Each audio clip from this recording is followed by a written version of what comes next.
What is up, Hybrid Beasts? Bob here with the Hybrid Beast program, and today we are going to do the first official episode of Tactical Thursdays.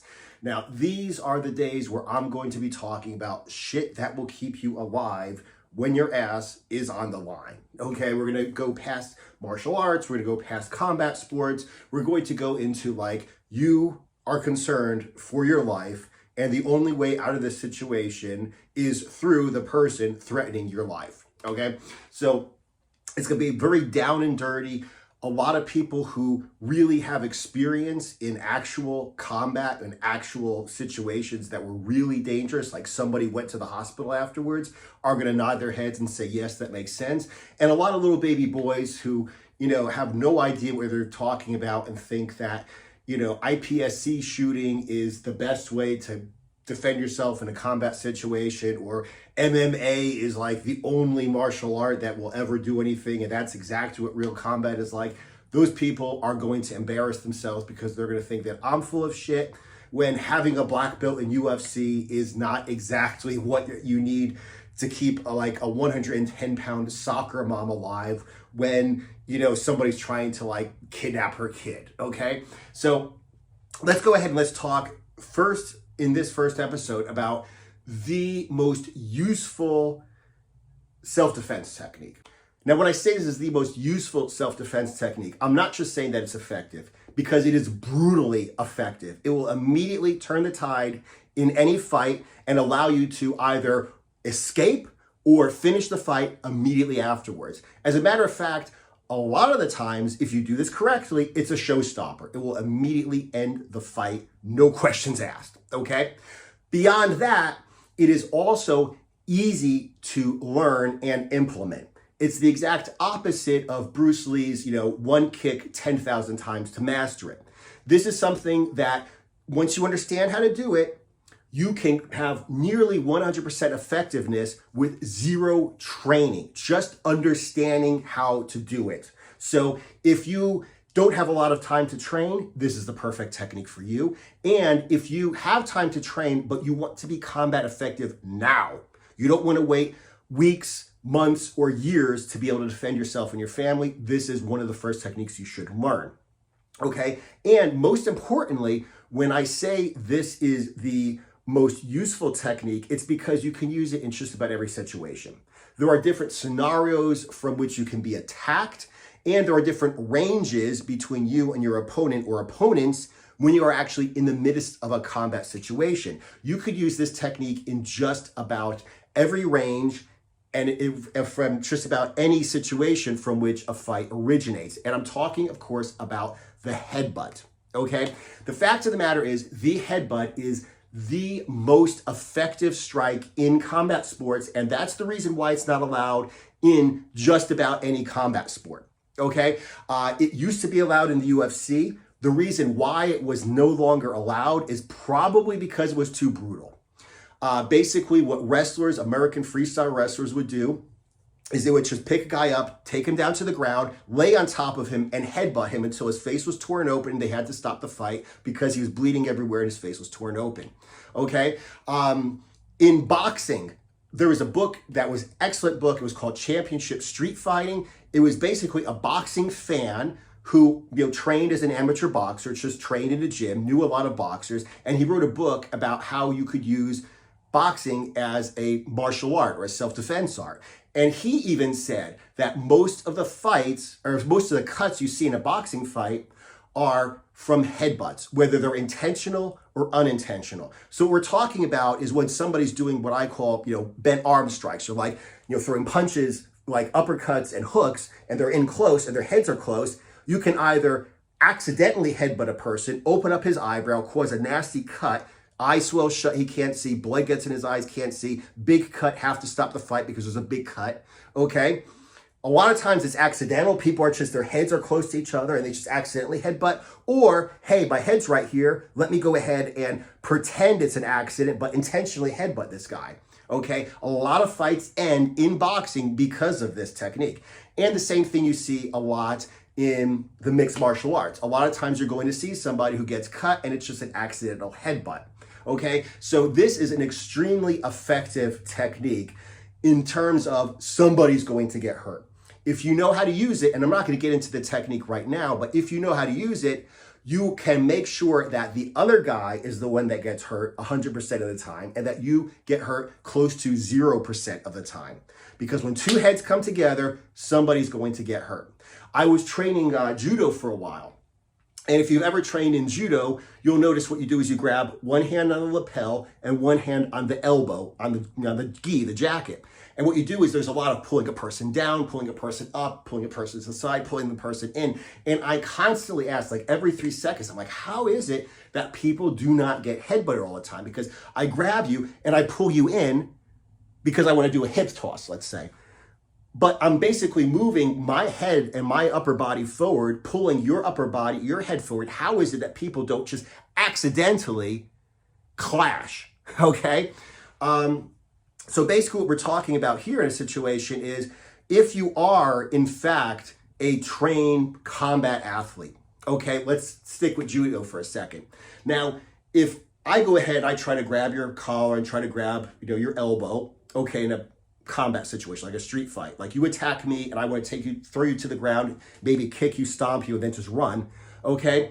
Now, if I grab you and pull you in and control you, and I'm good at Judo and you're not, and maybe I'm stronger or at least heavier than you, so I have a size advantage, I'm going to probably be able to pull you in and take you down. But imagine this. Imagine if we're in a situation where I use my Judo and I just come in and smash my forehead across your nose. Now, if I crush your nose, immediately your sinus passages are going to fill with blood. Your eyes will puff up. You'll have like 2 black eyes. How do we know this? Because every time somebody has a nose job, you see 2 black eyes, raccoon eyes, okay? Because what happens is when they have a nose job, sinuses fill with blood, they get raccoon eyes, okay? So immediately if I come in with my forehead and smash your nose, you're not gonna be able to see. Your eyes are gonna puff shut. Sometimes people's eyes bleed, which makes them shit in their own pants because it's scary to bleed out of your eyes and not be able to see. You think your eyes exploded, okay? If I come in like this and I just open up one of your eyebrows, once again, you got blood everywhere, okay? Scary for wannabe tough guys. So if I have a chance, because I'm good at Judo, to grab you, pull you in, and do a hip toss, imagine if I pull you in, smash your nose, you're wondering what the fuck happened, and then I do my hip toss, stomp on your head, kick you in the back of the head, and then run away, okay? I'm obviously going to have like 1,000,000 times greater chances of tossing you to the ground, at which point stomp, kick, whatever, than if I headbutt you first than if I don't. Okay, so this is something, like I said, you could certainly use in a situation where you already have combat experience. Let's say you have combat experience as a boxer, okay? So you're throwing punches and then you get in.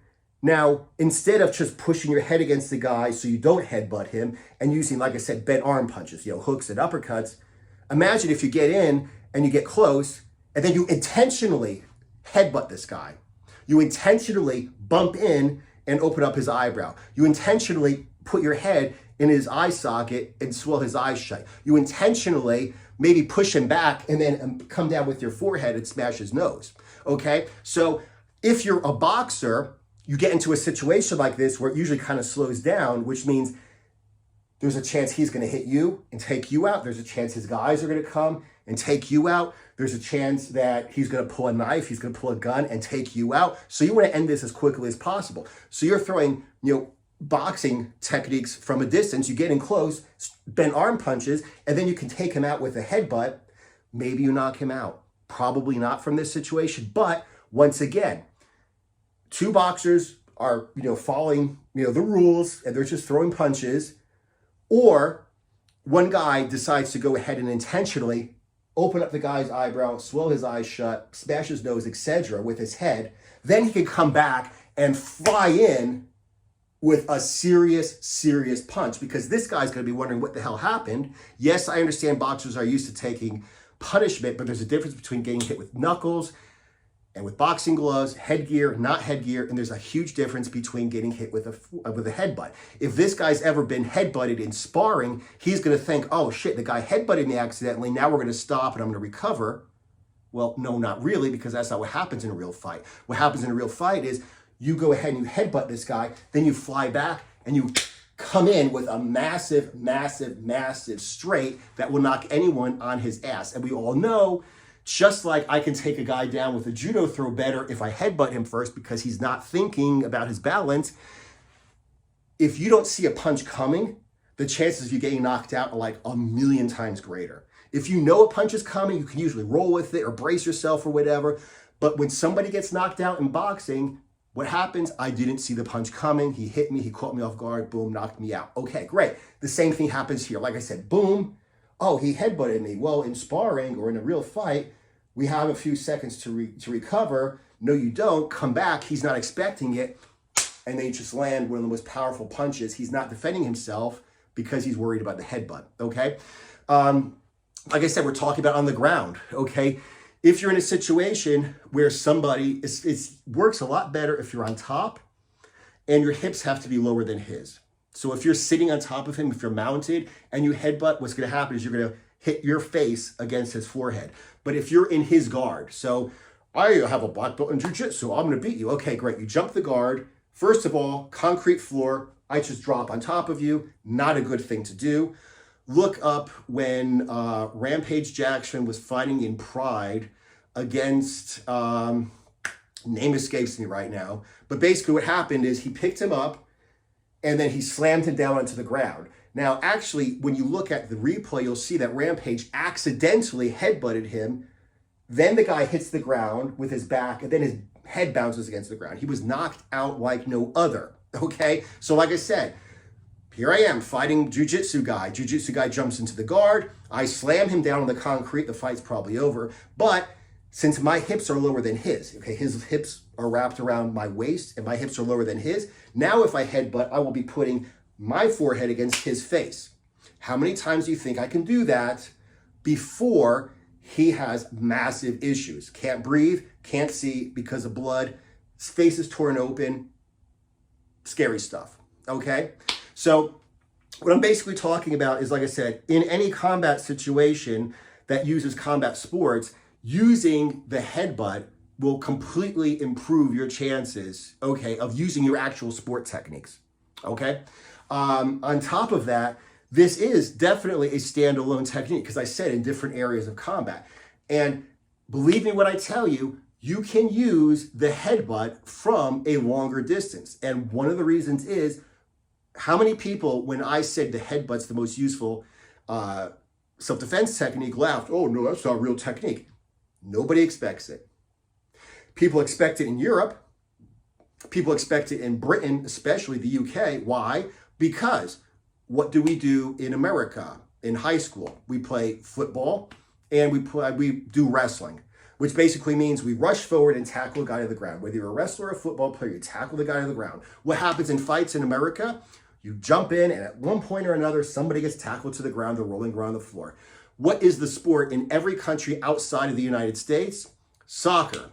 What are you allowed to do? Kick the ball, knee the ball, hit it with your chest, or headbutt the ball. Growing up in America, you don't learn to headbutt. But when you learn soccer and you learn to use your forehead, you know what parts of your head you can hit with that don't hurt you, but throws the ball. You also start using this in British pub fighting. British pub fighting is basically a martial art that consists of biting people, headbutting people, and sometimes eye gouging people. You don't know this in America because you were never a bouncer in Europe like I was, okay? So like I said, the fact of the matter is you can actually use this technique very effectively in a fight in more of a distance, okay? Like you could legitimately, if a person is about to attack you, you've tried to walk away, you've tried to verbally de-escalate, you do not want to wait for him to throw the first strike because the first strike in a fight usually lands. The first strike that lands usually at some point ends the fight right there or ends the fight after the second, third, fourth, fifth strike. So you want to strike first if you have no choice but to avoid this situation. And you could very easily come in with a headbutt. Like I said, a headbutt, like ramming your forehead into the bridge of someone's nose when he doesn't expect it, will often end the fight right there. Oh! What? Yeah, don't punch him, don't punch him. You got knocked the fuck out. Yeah, Ray, again. Knocked out, unconscious before he hits the ground, and then slams his head against the ground. Okay? So like I said, in every range of combat, boxing, grappling, standing, like almost like a kicking kind of range where you actually have to step in. And of course, on the ground in a wrestling situation, the headbutt is effective in just about every range of combat and just about every combat situation. So, like I said, I'll talk about the headbutt, how to do it, etc., in other videos. Right now, I just wanted to say that like this technique definitely deserves a lot more respect. And if you want to learn how to defend yourself right now, okay, you want to turbocharge your self-defense, you don't know how to fight, right now learn how to headbutt. If you're a boxer, a kickboxer, judo, wrestler, jiu-jitsu, whatever kind of fighter, and you have some combat sports experience, learn how to headbutt, and it will boost your ability to use that combat sport by 1,000,000,000,000 times, because a good headbutt will definitely set the guy up to the point where it's like training, like I said, it's like, how do I, knock a guy out? Well, if you headbutt him first, he's just going to stand there at least for a split second. And if you're a good boxer, a split second is plenty of time to rear back and fly in with a straight punch. Okay. So anyway, like I said, comments down below, questions down below, what you want me to cover in future episodes of Tactical Thursdays. And if you're interested in learning how to headbutt, how to eye gouge, how to bite, and how to tear skin and flesh, go ahead and check out my self-defense street fighting video course down in the description below. Aside from that, thank you guys for watching, and subscribe if you haven't. I will see you in the next video.